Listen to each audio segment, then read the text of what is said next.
कभी अर्श पर, कभी फर्श पर, कभी उसके दर, कभी दर बदर। गम आशिकी तेरा शुक्रिया, हम कहाँ कहाँ से गुजर गए। बेशक जिंदगी के नशे व फराज, जिंदगी के उतार चढ़ाव हमेशा हमारे पास रहते हैं, हमेशा हमारे साथ रहते हैं। लेकिन अगर हम चाहें तो मुस्बत ख्यालात के साथ आगे बढ़ सकते हैं। ये हमारा वादा है आपसे कि अगर हम कुछ अच्छा और नेक काम करने के लिए आगे बढ़ते हैं तो कई सारे लोग हमारे साथ आ जाते हैं और इसकी बेशुमार मिसालें हमारे आसपास ही मौजूद होती हैं। बताएंगे आपको ऐसी बहुत सारी खास कहानियां, तो बस हमारे साथ रहिए क्योंकि हम आगाज करने जा रहे हैं प्रोग्राम गुड न्यूज जज्बा इंडिया का। मैं हूं रेशमा, मेरा आदाब कीजिए कबूल। तो जनाब, आपसे बात हो रही थी कि अगर हम कुछ अच्छा और बेहतर काम करने के लिए आगे बढ़ते हैं तो हमारे साथ बेशुमार लोग एक साथ आ जाते हैं। बेशक ऐसे ही कुछ लोग हैं सतारा के एक गांव में, और ये वो गांव है जहां सब ने मिलकर अपने गांव को हरा भरा बना दिया है। और ये वो गांव है जिसे हरा भरा गांव कहा जाता है। साथ ही शमसी तवानाई गांव भी इसे कहा जाता है। यानी बिजली को कैसे बचाया जा सकता है, बिजली से किस तरह से काम लिए जा सकते हैं, गांव वाले बहुत अच्छी तरह से जानते हैं। तो किस तरह से अपनी जिंदगी गुजार रहे हैं इस गांव के लोग, आइए देखते हैं।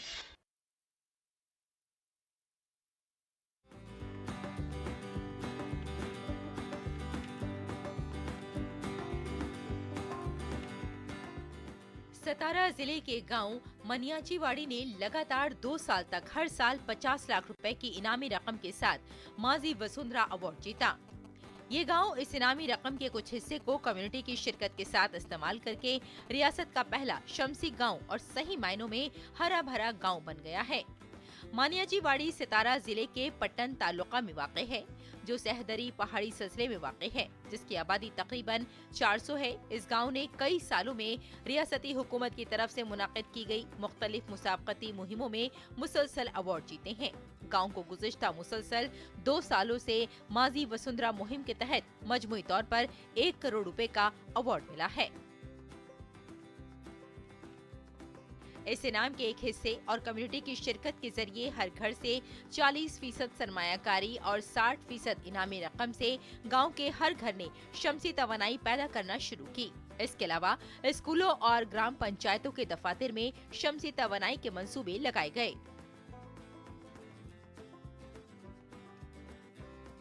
गांव के लोगों को बेदार करने में सरपंच रविंद्र माने का रोल भी अहम था। ये प्रोजेक्ट बनाने के लिए सभी का सहयोग मिला। जिला परिषद सातारा और ये गवर्नमेंट, स्टेट गवर्नमेंट है। इसके साथ साथ जो प्रधानमंत्री सूर्य घर मुफ्त बिजली योजना है, इसका बहुत सारा बेनिफिट हुआ है। इसके वजह से हमारे गांव में अभी ये प्रोजेक्ट रन हुआ है। ये प्रोजेक्ट के बाद अभी गांव का 5 लाख का बिजली का बिल जो 1 ईयर में आ रहा था, वो भी हमें अभी 5 लाख रुपए का बचत हो रहा है। हर घराने या खानदान को शमसी तवानाई के मंसूबे के लिए तकरीबन 40,000 रुपए का ताउन करना था। खानदानों के लिए एक बार में इतनी रकम वापस करना मुश्किल था। ताहम समाजी और माशी सरगर्मियों में शामिल गांव की फाल खवातीन ने अपनी बचती ग्रुपों के जरिए इस मसले को हल किया, जिससे अवामी शिराकत का 40% इजाफा हुआ। अब गांव के बिजली के बिल पर तकरीबन 1.25 लाख रुपए की बचत हो रही है। ये कामयाबी बड़ी हद तक गांव के इत्तेहाद और समाजी बहबूद के मुख्तलिफ मंसूबों और स्कीमों में इसकी मुसलसल शिरकत की वजह से है। गांव की तरक्की में खवातीन भी बढ़ चढ़ कर हिस्सा ले रही हैं। ये कोशिश कार्बन के अखराज को कम करने में भी मुआविन साबित होगी। अब सूरत हाल ये है कि गांव की तरक्की की तशहीर की वजह से आसपास के कई गांव के सरपंच और मेंबर दौरा कर रहे हैं। मजमूई तौर पर समाजी सरगर्मियों में खवातीन की फाल शिरकत, गांव वालों का इत्तेहाद, माहौलियाती तहफ़्फ़ुज़ और मुस्बत रवैया मानियाचीवाड़ी को कामयाबी की तरफ ले जा रहा है। Bureau report, GT news.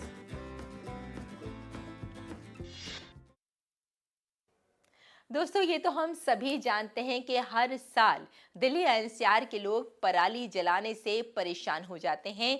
यहाँ तक कि कुछ लोगों को सांस की भी परेशानी हो जाती है। लेकिन क्या करें, इसीलिए कुछ लोग आगे आए हैं जो पराली से और बाकी बाकियात से बायोगैस ईंधन बना रहे हैं। और तो और कुछ स्कूली बच्चे भी हैं जो ये जानते हैं कि पराली से और क्या-क्या चीजें बच सकती हैं, क्या-क्या चीजें बन सकती हैं, ताकि लोगों को इससे फायदा हो सके। तो किस तरह से यहाँ काम किया जा रहा है, आइए देखते हैं।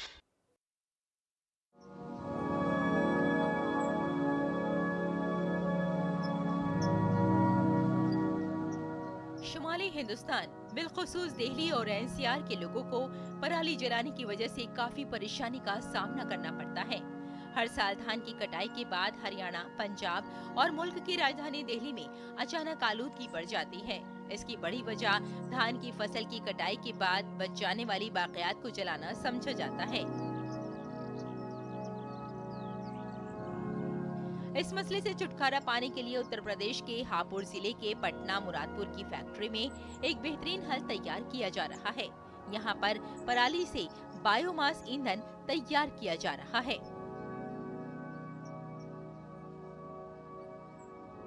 हमारा केवल एक ही लक्ष्य है कि अपने देश को, भारतीय देश को प्रदूषण फ्री बनाना। इसमें जैसे हमारी आजकल पराली की समस्या बहुत ज़्यादा बढ़ रही है, तो पराली पंजाब में, यूपी में सब जलाई जाती है। उसे जलाने की बजाय हम उसे खरीदना पसंद करते हैं कि हमारे पास किसान उसे लाए और उसके हम उन्हें पैसे देंगे। किसानों को और जागरूक किया जाए कि किसान की पराली वो हमें ज़्यादा से ज़्यादा भेजें और हम ज़्यादा से ज़्यादा इसकी प्रोडक्शन कर पाएँ और पर्यावरण को बचा पाएँ। किसान भी इस कोशिश से बहुत खुश हैं, क्योंकि अब वो गन्ने के पत्तों को खेत में जलाने की बजाय फैक्ट्री में फरोख्त कर सकते हैं। इससे माहौल को भी नुकसान नहीं पहुंचेगा। गन्ने के पत्तों से तैयार करदा ये ईंधन कई रियासतों को भेजा जा रहा है। फैक्ट्री में बायोमास ईंधन के इस्तेमाल से आलूदगी से निजात मिलती है। हमारे हरियाणा और पंजाब में पराली अधिक मात्रा में जलाई जाती है और उससे धुआं आदि होता है, प्रदूषण होता है, उससे हानिकारक गैस उत्पन्न होती है। तो हमने उसको देखकर ये प्रोजेक्ट बनाया, उससे 2 फैक्ट्री बनाई, एक टॉय फैक्ट्री और एक कारपेट फैक्ट्री। और ये है हरियाणा के PM Shri government senior secondary girls school की तालिबात, जो पराली की वजह से होने वाली आलूदगी के मसले को बखूबी समझती हैं। और यही वजह है कि जब साइंस की नुमाइश का एहतमाम किया गया तो मुख्तलिफ स्कूलों की तालिबात सामने आई। साइंस से मुताल्लिक नए प्रोजेक्ट्स और मॉडल्स का मुजाहिरा किया। पराली जलाने के मसले को हल करने के लिए स्कूल के इन बच्चों ने बहुत बेहतर मॉडल बनाया और ये दिखाने की कोशिश की कि इसके जरिए भी आप पराली जलाने के मसले से छुटकारा पा सकते हैं। इस मौके पर तलबा ने अपने अपने मॉडल्स के बारे में भी तफसील से बताया कि मौजूदा दौर में उनके मॉडल्स की क्यों और किस लिए जरूरत है।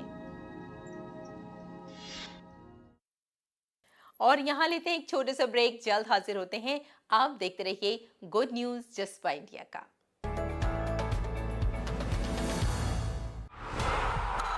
क्रिकेट के रोमांच से फुटबॉल के धमाल तक, हॉकी के मैदान से टेनिस के लॉन तक, एथलेटिक्स फील्ड से बैडमिंटन के कोर्ट तक, कुश्ती, बॉक्सिंग और शूटिंग समेत होगी खेल जगत से जुड़ी हर खबर। देखिए खेल समाचार सिर्फ डीडी न्यूज पर। दिन भर की भाग दौड़ में जब छूट जाएं जरूरी खबरें, जब आप हो जल्दी में और जाननी हो हर खबर, जब फटाफट अंदाज में देखनी हो आपको तेज खबर, जब केवल आधे घंटे में जानना हो देश दुनिया का हाल, तब देखिए खबरों का high speed show express 100।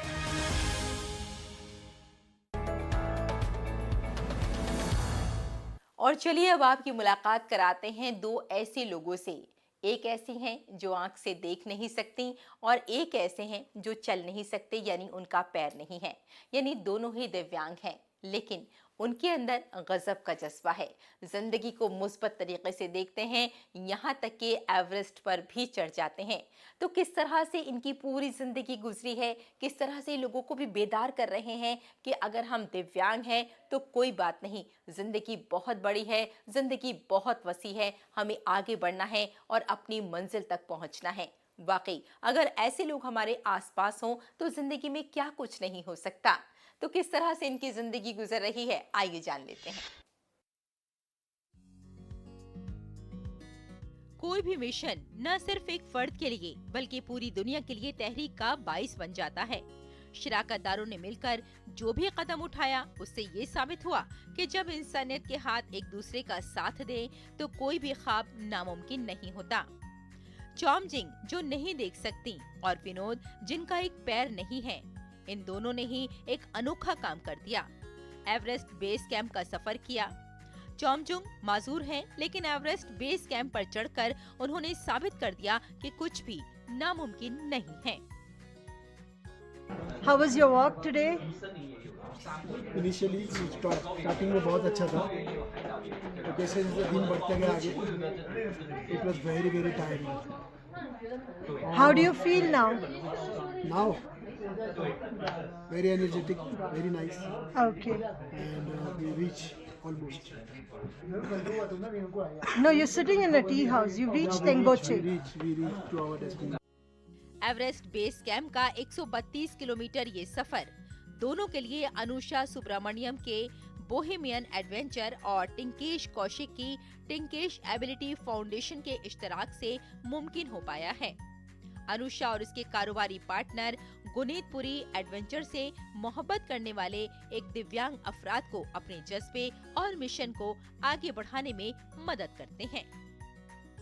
Inclusive tracks में विश्वास रखती हूँ, जहाँ विकलांग और सक्षम लोग साथ मिलकर आउटडोर्स का मजा ले सकते हैं। पहाड़ और प्रकृति भेदभाव नहीं करते, लेकिन हम इंसान जरूर करते हैं। मेरा यह मानना है कि इंक्लूसिव ट्रैकिंग और इंक्लूसिव स्पोर्ट्स एक तरीका है जिससे हम विकलांगता को सामान्य या नॉर्मलाइज कर सकते हैं और एक ऐसी दुनिया बना सकते हैं जहां हर कोई अपना स्थान पा सके। जब मैं विकलांग लोगों के साथ रहती हूँ या ट्रैक करती हूँ तो इनकी सहानुभूति और इंक्लूजन की परिवर्तन शक्ति, ट्रांसफॉर्मेटिव पावर सामने आती है, जो हमें यह याद दिलाता है कि हमें डाइवर्सिटी को अपनाना है और उन लोगों को समझना है जो दुनिया को एक अलग तरीके से अनुभव करते हैं, जो शारीरिक सहन शक्ति, मानसिक शक्ति और टीम वर्क का मिसाल देती है। दरअसल टिंकेश कौशिक खुद एक दिव्यांग शख्स हैं। वो समझते हैं कि ख्वाब पूरा होने का क्या मतलब है और यही वजह है कि उन्होंने अपने जैसे दूसरे दिव्यांग अफराद की मदद करने की जिम्मेदारी उठाई है। उन्होंने मुआशरे में राइज उस तस्वुर को बदलने की जिम्मेदारी उठाई कि दिव्यांग अफराद पहाड़ों पर नहीं चढ़ सकते। मैं एशिया का सबसे पहला ट्रिपल एम्प्टी बना जिसने 160 मीटर की हाइट से बंजी जंप किया, तो वो भी एक एडवेंचर एक्टिविटीज़ में काफ़ी मायने रखता है लोगों के लिए और मेरे लिए भी। अच्छा लगता है जब आप कुछ एक्स्ट्रा ऑर्डिनरी करते हैं और एक एग्जांपल सेट करते हैं। और लास्ट में मैं एक सब लोगों को यही एग्जांपल एक मैसेज कन्वे करना चाहूँगा कि फिज़िकली डिसेबिलिटी एक पार्ट है, लेकिन वो कंप्लीट आपकी लाइफ नहीं हो सकती। उसके अलावा आपको लाइफ के अंदर काफ़ी चीज़ें हैं करने के लिए, आप कुछ भी अचीव कर सकते हैं। अगर कोई भी इंटरेस्टेड है एडवेंचर एक्टिविटीज़ करने के लिए तो वो हमसे रीच आउट कर सकता है। Will definitely take you to the new heights. आप अपने हालात से महदूद नहीं हैं, लेकिन आपकी हिम्मत और सब्र में लामहदूद इम्कानात हैं। पहाड़ों की ऊंचाइयां कुछ भी नहीं है। अगर आपका जज्बा और इरादा कुछ और करने का हो, यकीनन आपको फतेह जरूर मिलेगी। Bureau report, DD news.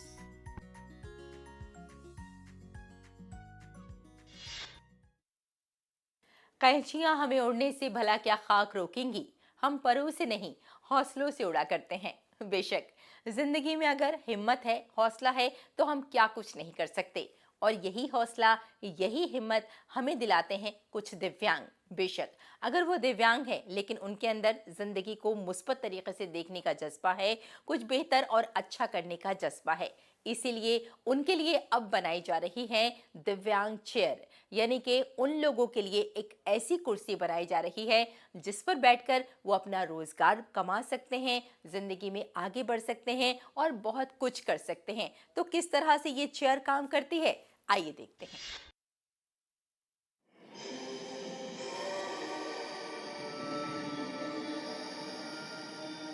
Innovation with social impact, ये नारा है IITM रिसर्च पार्क के इंक्यूबेशन सेंटर का। इस इंक्यूबेशन सेंटर से अब तक कई स्टार्टअप विकसित होकर बड़े उद्योगों में परिवर्तित हो चुके हैं। चेन्नई स्थित IIT का ये रिसर्च पार्क देश के किसी प्रौद्योगिकी संस्थान से जुड़ा अकेला रिसर्च पार्क है। ये उद्यमी और शोध के बीच की ऐसी कड़ी है जिसका फायदा सीधे प्रयोगशाला से प्रयोगकर्ता तक पहुंचता है, और इसका मोटो है सामाजिक प्रभाविकता के साथ आविष्कार, यानी ऐसे नवोन्मेष जिसका फायदा समाज को होता है। इस इंक्यूबेशन सेंटर से निकला है ये नया उत्पाद। देखने में तो ये एक मामूली सी दिव्यांग व्हील चेयर है, लेकिन जब इसमें ये हैंडल और अतिरिक्त पहिया जुड़ जाता है तो ये एक तेज रफ्तार वाहन बन जाता है। इससे दिव्यांगों की मोबिलिटी बढ़ेगी। यही नहीं, दिव्यांग इस वाहन की मदद से अपनी रोजी रोटी भी कमा सकते हैं। चेन्नई में सैकड़ों लोग इसकी मदद से फूड डिलीवरी का काम कर भी रहे हैं। इसे लिफ्ट में भी ले जाया जा सकता है। इस हैंडल को अलग करिए तो इसे ऑफिस चेयर की तरह भी इस्तेमाल किया जा सकता है। रिसर्च पार्क जल्दी ही एक स्टैंडिंग व्हील चेयर लेकर आ रहा है, जिससे दिव्यांग न सिर्फ वॉलीबॉल जैसे खेलों में आसानी से हिस्सा ले सकेंगे, बल्कि खड़े होकर घूम फिर भी सकेंगे। Now they come up with a standing wheelchair, so that again making people to stand, play volleyball, look at some views, beach views, or even if they participate in any normal functions, they don't need to feel like they're in the wheelchair. They can just little raise it up and see. इस छोटे से उपकरण ने दिव्यांगों के समाज में समावेशीकरण की राह आसान कर दी है। ब्यूरो रिपोर्ट, दूरदर्शन समाचार, पटना।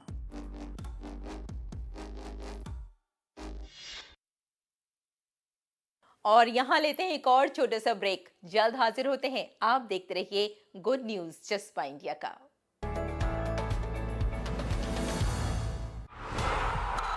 क्रिकेट के रोमांच से फुटबॉल के धमाल तक, हॉकी के मैदान से टेनिस के लॉन तक, एथलेटिक्स फील्ड से बैडमिंटन के कोर्ट तक, कुश्ती, बॉक्सिंग और शूटिंग समेत होगी खेल जगत से जुड़ी हर खबर। देखिए खेल समाचार सिर्फ डीडी न्यूज पर। दिन भर की भाग दौड़ में जब छूट जाएं जरूरी खबरें, जब आप हो जल्दी में और जाननी हो हर खबर, जब फटाफट अंदाज में देखनी हो आपको तेज खबर, जब केवल आधे घंटे में जानना हो देश दुनिया का हाल, तब देखिए खबरों का हाई स्पीड शो एक्सप्रेस 100।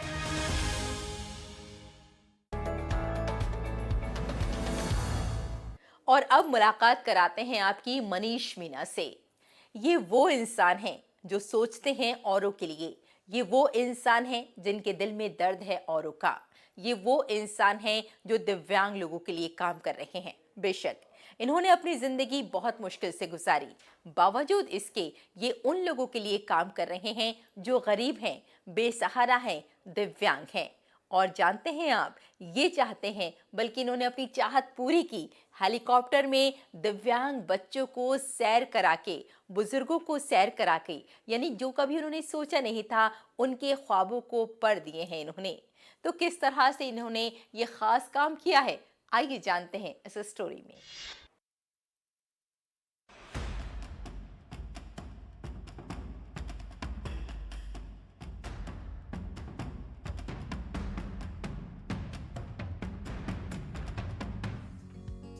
एक छोटे से गांव में रहने वाले एक आम आदमी ने ऐसा ख्वाब देखा जिसे सुनकर लोग हंसने लगे, लेकिन उसके बुलंद इरादों ने इस ख्वाब को हकीकत बना दिया। इसने गांव के गरीब और नाबीना बच्चों को हेलीकॉप्टर की सवारी देने का फैसला किया। ये न सिर्फ एक तजुर्बा था, बल्कि गांव के बुजुर्गों और नाबीना बच्चों के लिए अपने ख्वाबों को हासिल करने के लिए एक तहरीक भी थी। ये राजस्थान के अलवर जिले के सुनारी गांव के रहने वाले मनीष मीणा की कहानी है। इन्होंने खुद भी मुश्किलात से भरी जिंदगी गुजारी। तालीम और वसाइल की कमी के बावजूद ख्वाब ऊंचे देखे। मनीष के आजाहनी दादा दादी का ख्वाब था कि वो आसमान की बुलंदियों का सफर करे। उस वक्त वसाइल की कमी के बायस उनका ख्वाब पूरा ना हो सका, लेकिन मनीष ने जब देखा कि उसके गांव के बच्चे, खास तौर पर नाबीना बच्चे, कभी भी अपने मामूल के तजुर्बात से ज्यादा चीजों का तजुर्बा नहीं कर पाते, तो उन्होंने कुछ ऐसा करने का फैसला किया जिससे इन बच्चों की जिंदगियों में एक नया तजुर्बा शामिल हो। और फिर उन्होंने इन बच्चों को हेलीकॉप्टर की सवारी पर ले जाने का फैसला किया। कोई भी चीज़ होता है जो हम लोग शेयर करते हैं अपने पेरेंट्स के साथ में, ये पहली बार मुझे मौका मिला अपने ग्रैंड पेरेंट्स के साथ शेयर करने में। और ये मेरा पैतृक गांव है, पुस्तनी गांव है, यहाँ पहली बार ये हेलीकॉप्टर उतरा है हमारे। मेरे जो ग्रैंड पेरेंट्स थे वो एक्सपायर हो गए थे, तो मैं उनको, उनकी जो इच्छा थी उनको कभी पूरी नहीं कर पाया कि उनको एविएशन या हवाई यात्रा कभी कराऊं। तो ये मेरे जो मौका मिला है कि मेरे पूरे गांव में से हम लोगों ने कुछ महिलाएं, बुजुर्ग महिलाएं जो मेरी दादी लगती थी, उनको हम लोगों ने चयनित किया, उनको बैठा के यहाँ नियर अबाउट हम लोग 50 किलोमीटर की यात्रा उनको करवाई। मेरा सपना था कि हेलीकॉप्टर में बैठ के आसमान में उड़े, तो वो सपना आज सबने हमारा पूरा किया। हर किसी का सपना होता है ऊंची उड़ान भरना, मेरा भी था। मैं भी हेलीकॉप्टर में कभी ना कभी बैठना चाहता था। आज वो मेरा सपना साकार हुआ, मैं बहुत खुश हूँ। इस ख्याल को अमली जामा पहनाना आसान नहीं था। मनीष ने एक फिजाई कंपनी बनाई और मुख्तलिफ किस्म के प्रोग्रामों, फंक्शंस और दीगर जरूरियात के लिए हेलीकॉप्टर किराए पर लेना शुरू किया। आज मनीष के इस काम से उनके वालिद और गांव वाले फख्र महसूस करते हैं। हमारे भाई साहब ने इस चीज़ का मौका दिया है। हम पहली बार हेलीकॉप्टर में सफर कर रहे हैं। ये सिर्फ हेलीकॉप्टर की सवारी नहीं थी, बल्कि एतमाद की सवारी थी। मनीष ने महदूद वसाइल के बावजूद अपने मजबूत इरादों से वो कर दिखाया जो कोई और न कर सका, और कभी भी उनके इरादों के आगे कोई मुश्किल काम नहीं आई। Bureau report, DD news. दोस्तों, जिंदगी में चाहे कितनी भी मुश्किल क्यों ना आ जाए, जिंदगी चाहे कितनी भी पुरखार क्यों ना हो जाए, अगर हम चाहें तो समाज को बेहतर दिशा दे सकते हैं। हम चाहें तो समाज को एक अच्छी राह दिखा सकते हैं। ज़रूरत इस बात की है कि दूसरों के दर्द के बारे में जानें। ज़रूरत इस बात की है कि ज़िंदगी को देखने का एक बेहतर नज़रिया हमारे पास हो। अगर ये सब कुछ हमारे पास होगा तो यकीन मानिए हमारे आसपास बेशुमार गुड न्यूज़ होंगी, और यही गुड न्यूज़ हम आपके लिए हर एक हफ्ते लाते हैं। फिलहाल आज के लिए बस इतना ही, लेकिन जाने से पहले हमेशा की तरह हम आपसे इतना ज़रूर कहेंगे कि अपने चेहरे पर एक मुस्कुराहट रखिए, क्योंकि जब आप मुस्कुराते हैं तो दूसरों को मुस्कुराने का सबब दे जाते हैं। फिलहाल bye bye and take care.